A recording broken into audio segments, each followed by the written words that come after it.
You're listening to the Middleman podcast with me, Tom Lemongello, and my co-host Todd Zawicki. Our careers have put us in the middle between retail, media, and brands. But retail media is a closed loop, so we're here to open up the channel and let you listen in. Join our discussions with the people who make retail media happen. So today on the Middleman, we are going to have a discussion with Mark Williamson from Costco. So I think what's really interesting as you talk to one side of this retail media community, there's the vendors coming up with all cool new tech. And Tom, I've seen your eyes get all starry as you see some of the cool things that people are doing. And by the way, there is some cool product stuff happening in retail media, especially from you started this business and helped build it and launch programs for some large retailers 7, 8, 9 years ago, and have an interesting lens on where we've come from in that last decade.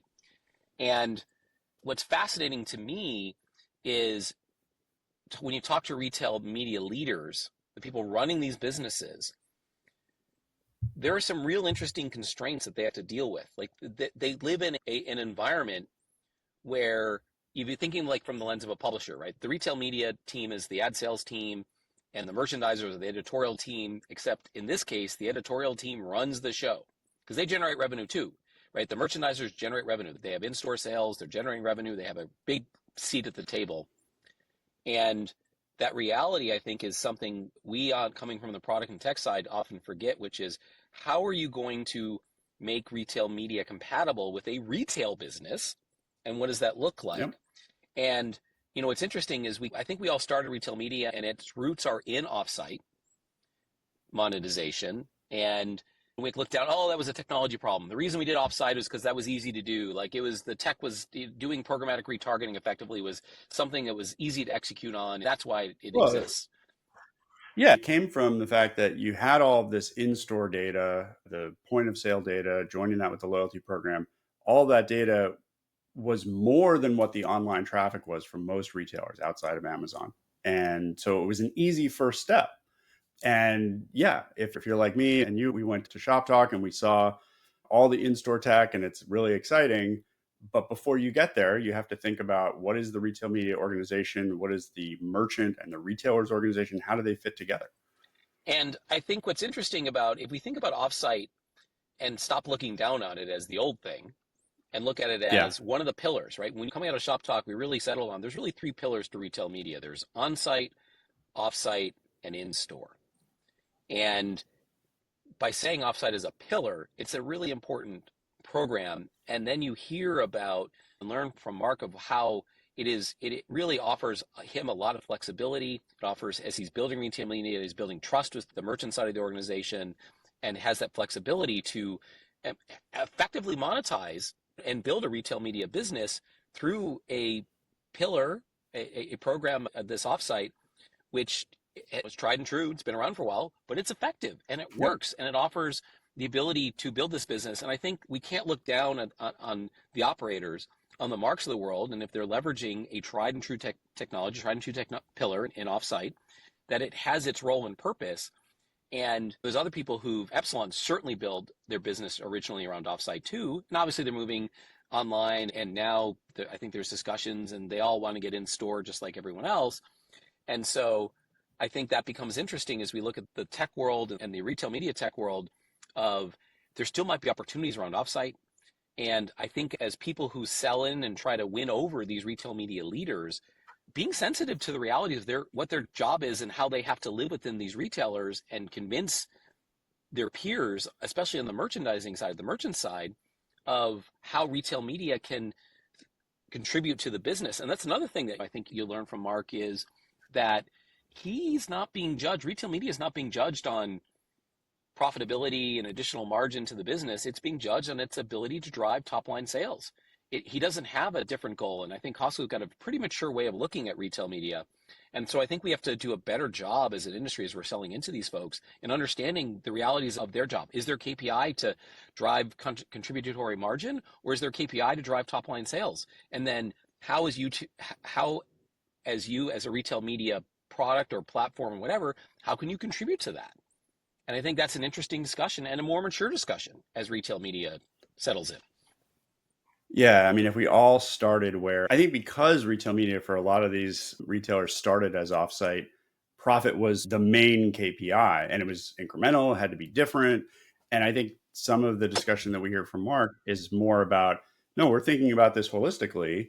What is it driving? Is it driving top line? Is it driving trial? And we're gonna think about that. We're also going to think about it in the context of club. So I'm excited about this discussion because this is the first time we get to think about club stores and how they're different. And he'll talk about it's different from grocery because you're not ticking items off a list. It's more of the treasure hunt. And so all of those things change not only the mechanisms that you use, the tactics that you use, but it also changes. It may actually add to the level of technology and product capabilities you need to make sure that you're putting the right products in front of the right people. So yeah, so from that perspective, I think it's really exciting. Mark is a fascinating person. He's got tons of experience. This is not the first rodeo. It's not his first retail media leadership role.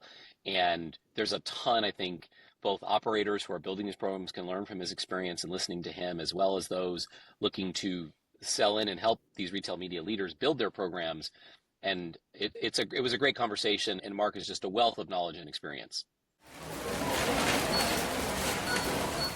I am really excited that we have Mark Williamson from Costco with us today. I've worked with Mark in the past. Mark has both the vendor side, he was at Citrus, but he's worked at Sam's Club, Ahold Delhaize, and he's now at Costco. So we are really glad to have him on the podcast. Welcome. Thanks, guys. Thanks for having me. I gave you a tiny intro. Would love to hear some of the things that you learned at Sam's Club and Ahold that are driving your new charge at Costco. Yeah, that's I think a fairly common question, one I think about a lot. But like whether I've worked directly for a retailer or have worked with retailers in other positions, one thing is universally true: retailers are retailers first, and which means merchants and operators run the show, and the rest of us just work for them. Like we exist to support them as much as we possibly can. So I think like that's definitely what I've learned from each, and what I'm applying now at Costco is not to think, even though retail media is a big deal, it's a nice shiny object, it's prioritized, it's exciting, it's new. Ultimately, retailers are trying to sell stuff to customers and run good stores, run good warehouses. That's what we do. That's the first thing that I always have to remind myself where I fit in the world. But then beyond that, though, going for having done this a third time now with a retailer, every retailer is a little bit different.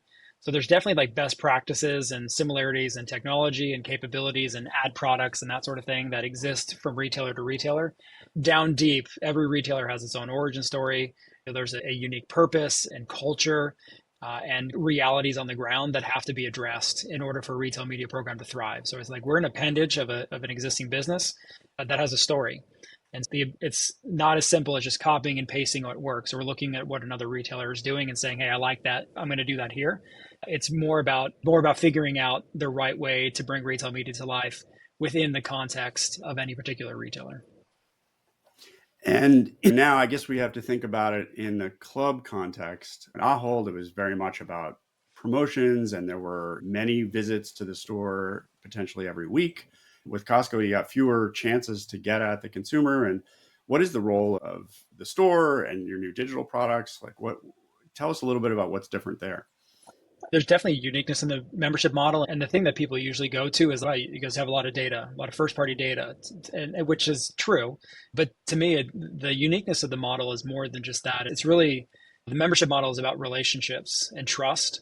And that stems from the fact that our members pay to shop with us. And we have a unique relationship with them. And a lot of them have been members for a very long time, multiple decades in a lot of cases. And so like we understand that relationship is very different. I think it's far less transactional. For a lot of our members, it's a very unique and exciting experience to be inside of a warehouse or to consume products or to use products that they got at Costco. And so I think that to me is very different. It's almost like this elevated awareness of the brand that me and my team represent is much different than just trying to get inside of some crazy high-low promotional cycle where you're trying to win the week or do something that's, I think, much more short term.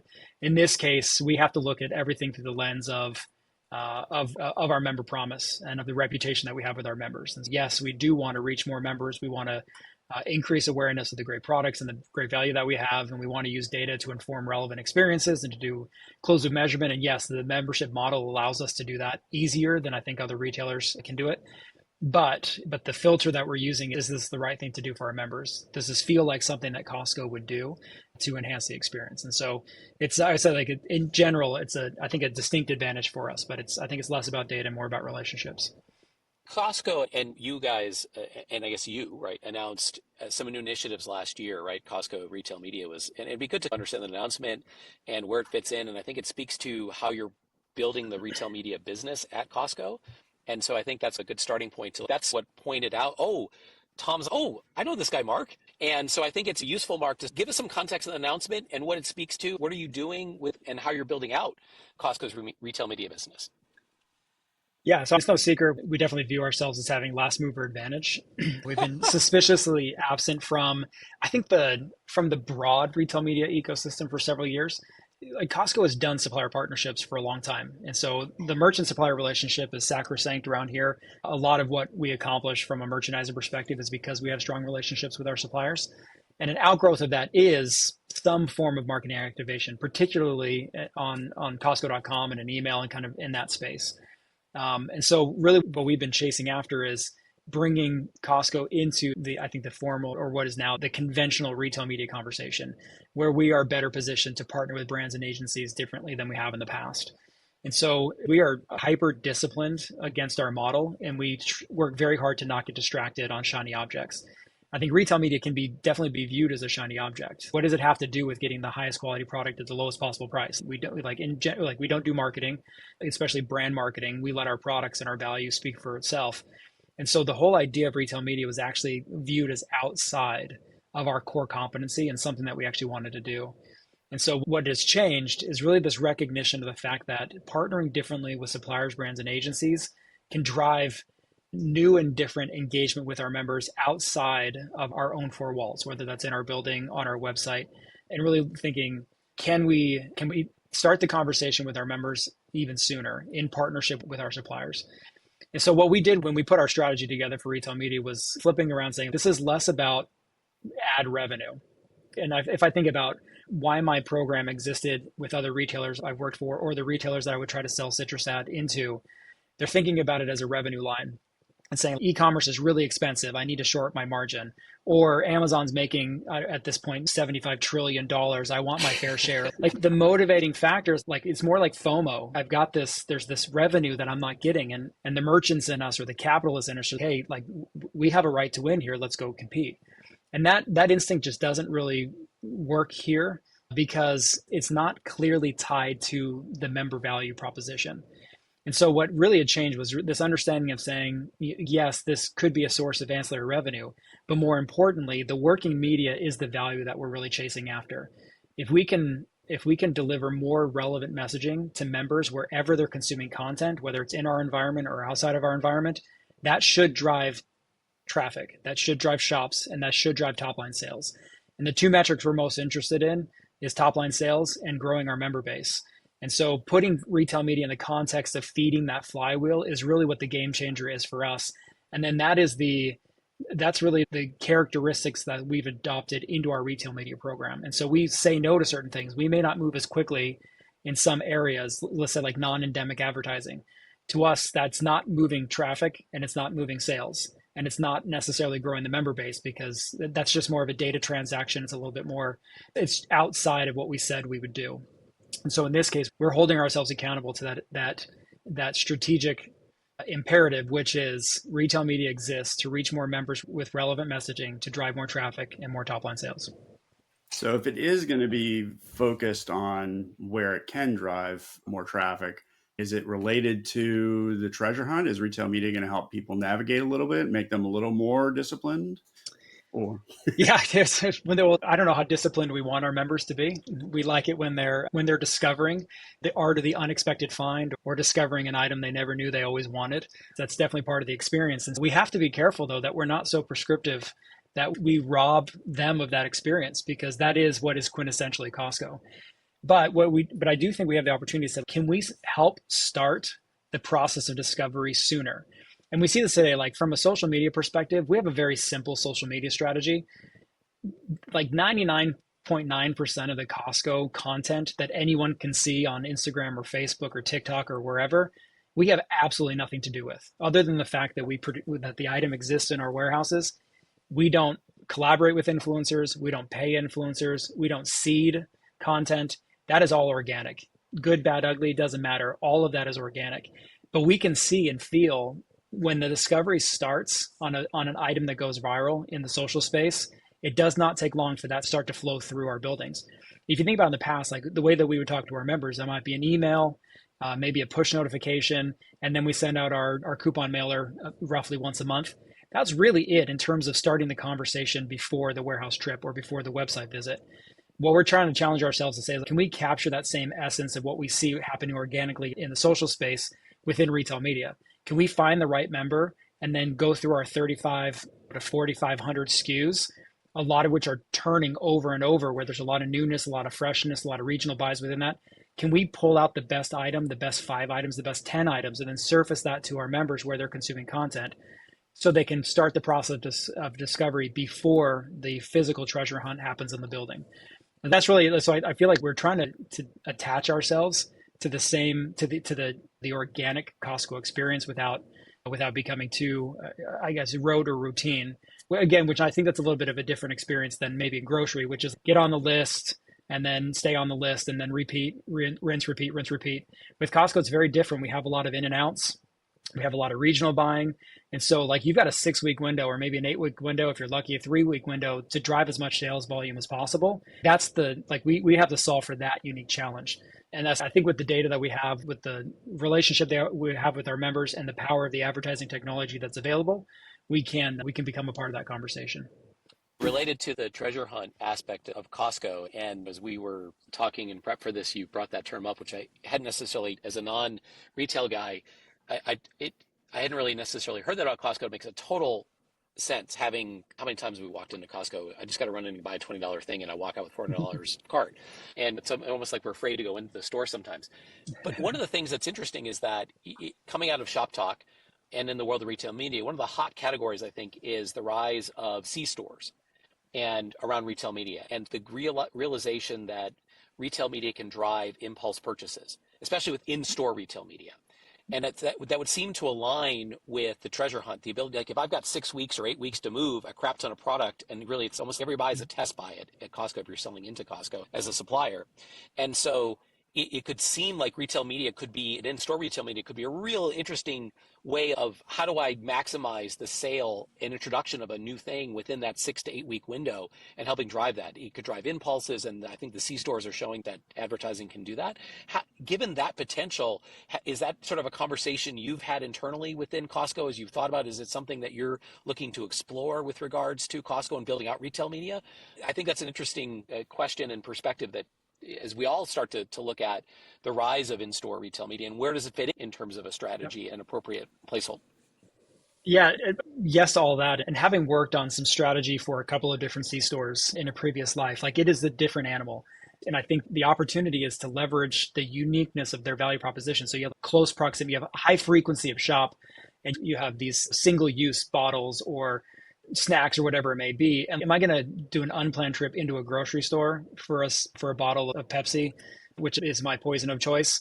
Maybe, but probably not. Will I do it at a Costco? Absolutely not.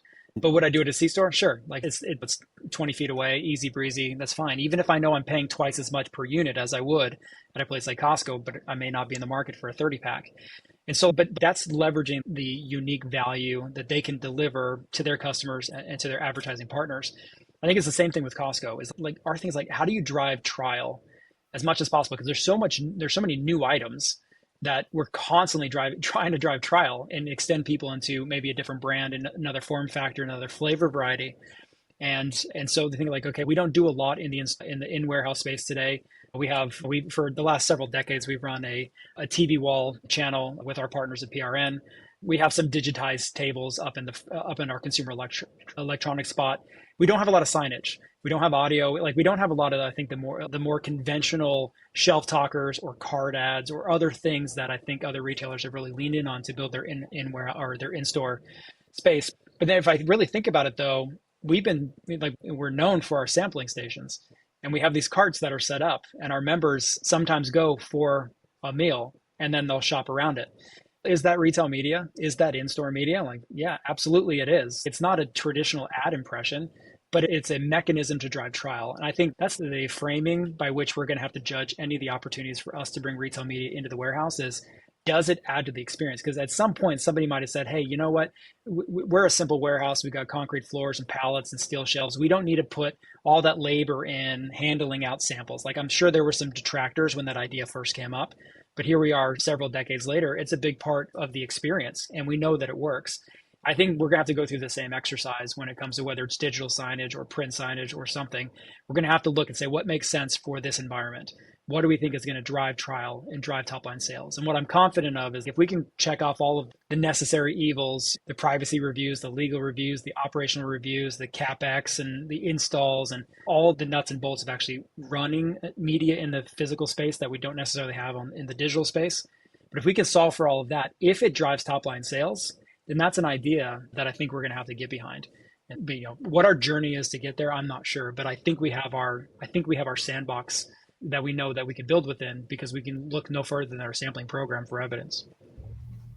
Is this what you're talking about? What you would call warehouse mode? We were talking about that before. I want to get into the real ethos of how Costco works. So tell us what that means. Yeah, so I would say like we have a warehouse tools feature that has been added into our mobile app. And so a couple of years ago, the company got really big behind a digital membership card. And so like this idea of putting a card in a wallet, whether it's a credit card or an airline ticket or whatever it may be, that's not a new idea. But what we've done is we've put a warehouse tools feature in our app, and we have a high percentage of our members are utilizing the digital membership card, and there's a payment is attached, like a payment card is attached to that profile. So now that we're scanning cards on the way in, it's a reason for members to get their digital membership card out. So they have their phone in hand, they have the Costco app up, they're scanning their digital membership card.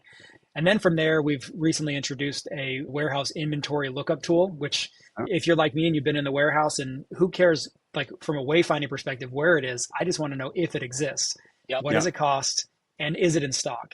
And this has been a very popular feature for our members, is to be able to actually browse. And they do it before the shop, but they also use it within the shop as well. And so what we're looking at is like, there's utility now within the app. And so we give our members a reason to have the phone in their hand and the Costco app up, which gives us the ability to maybe talk to them a little bit differently.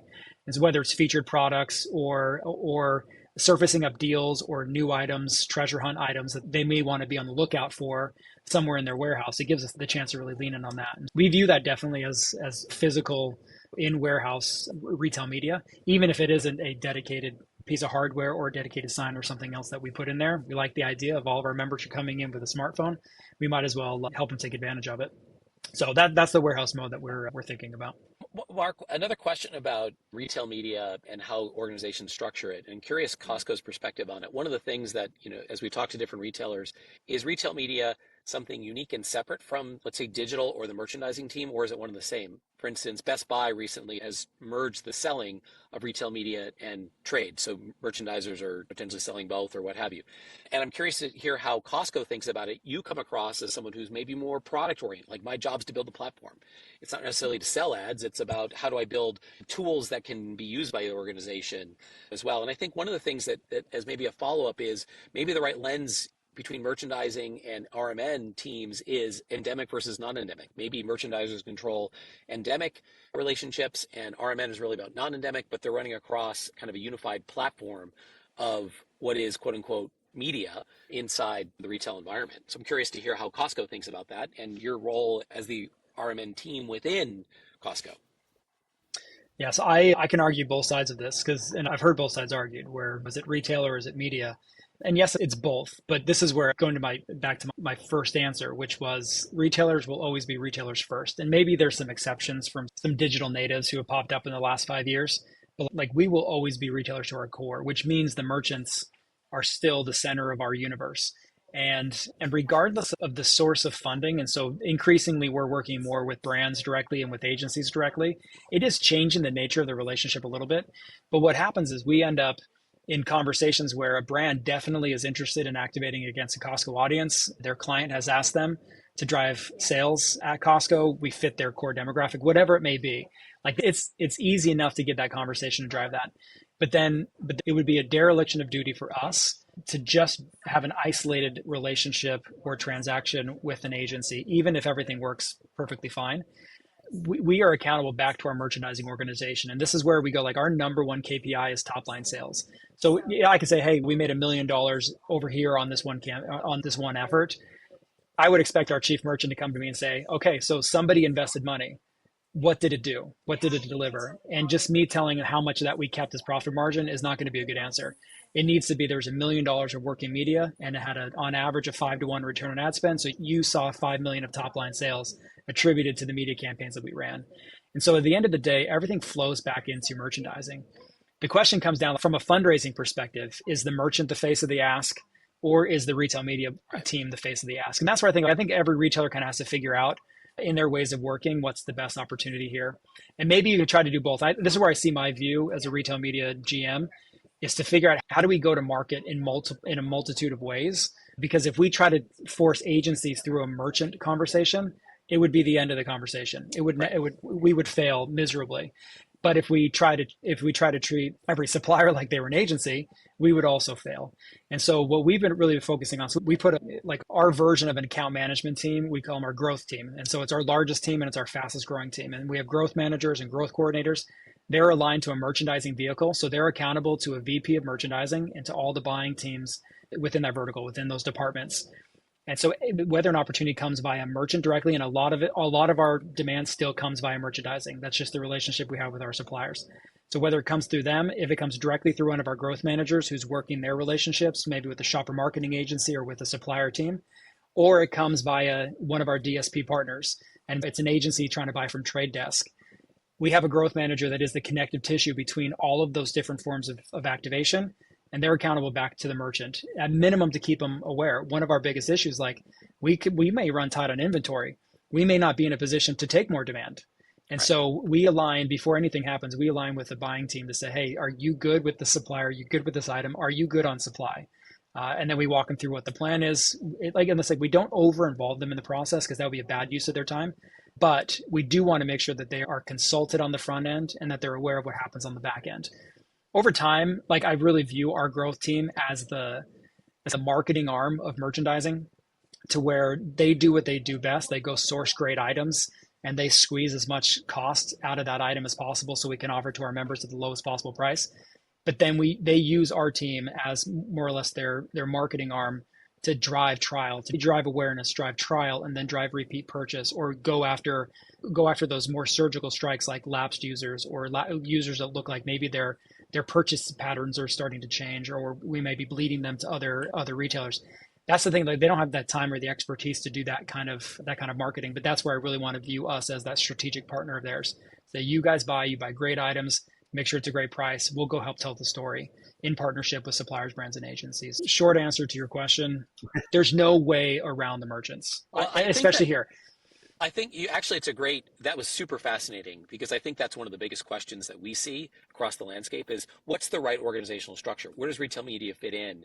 And I think that's what a lot of retailers are starting to wonder and question, like, what's the best thing? It's interesting. Another comment that you've brought up again multiple times that I think is really fascinating, which is our job is to drive top line sales.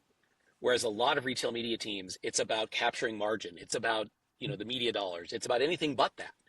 And I think, therefore, by starting that way, to exactly what you said, you're aligned with the merchandise team on day one. It's not like they have a goal and you have a goal and you're competing at loggerheads to an extent. And I think that's an interesting aspect to where a lot of retailers are struggling a bit to, how do I structure this correctly? How do I make sure there's not conflict? And it's interesting in terms of the success has been mainly this: are you hitting 1% of GMV media dollars, versus you're not even bothered with that.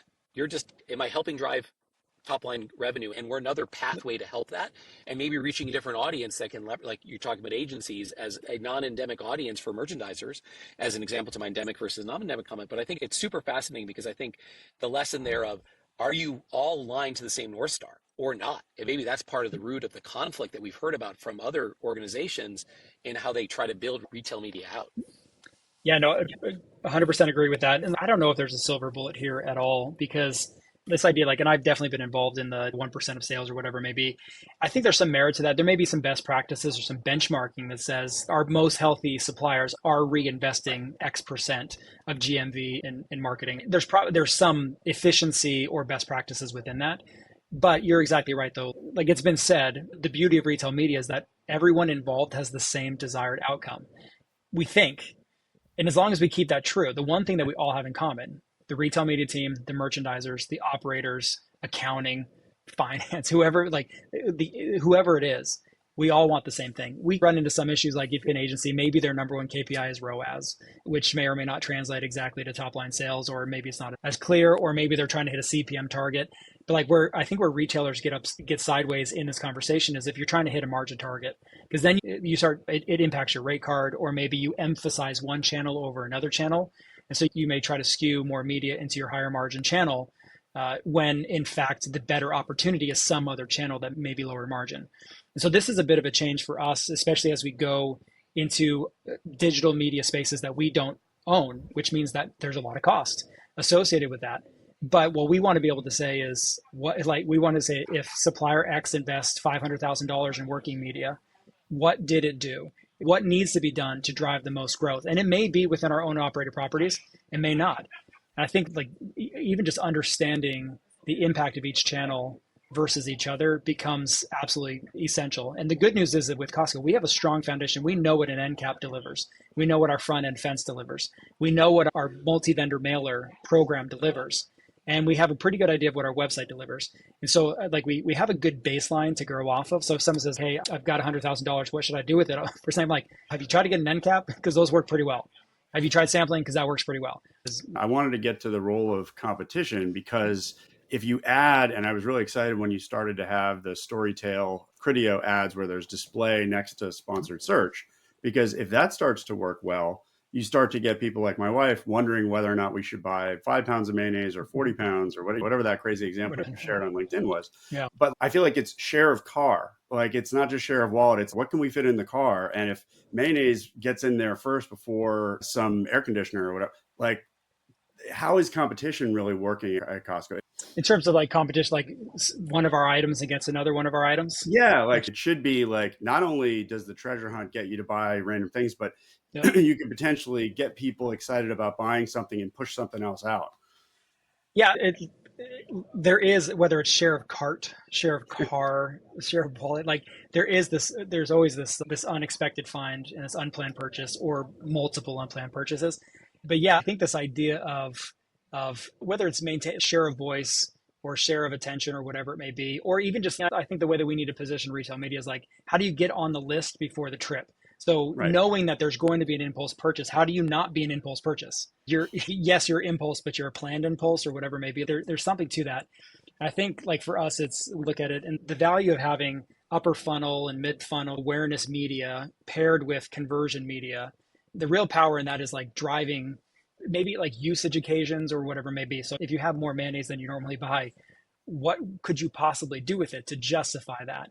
And that takes storytelling. It doesn't matter Yeah. on a per unit basis or per ounce basis. Yeah, it's a great price, but what would I possibly do with it before it goes bad or whatever? And I think that's the idea, is just inspiring use occasions or inspiring desire. Like my wife she's at the warehouse earlier today and she sent me a picture of a kayak and she's in a smaller car and she's okay. So you're going to this weekend, go get it. I'm like, it won't be here this weekend. And so I think that's a big part of it is it's share of time, share of whatever it Yeah. may be is like, that's really how Costco works. If you see it, you buy it. Because if it's not there, it's going to be gone. And I think, can we feed into that as much as possible? And yeah, like for the media publisher, competition's great. It drives up CPCs and all that kind of stuff. But more importantly though, can we fuel the excitement that is shopping Costco? Can we replicate that more effectively on our website or in the open web or wherever it may be? So that's really I think the energy that we're going for is I think there's always going to be that competition, but what role we play in it, I guess, is TBD. Thank you. That was a great episode, and keep in touch on this because we want to keep the conversation going about in store and Costco. So thank you. Yeah, likewise. Take care.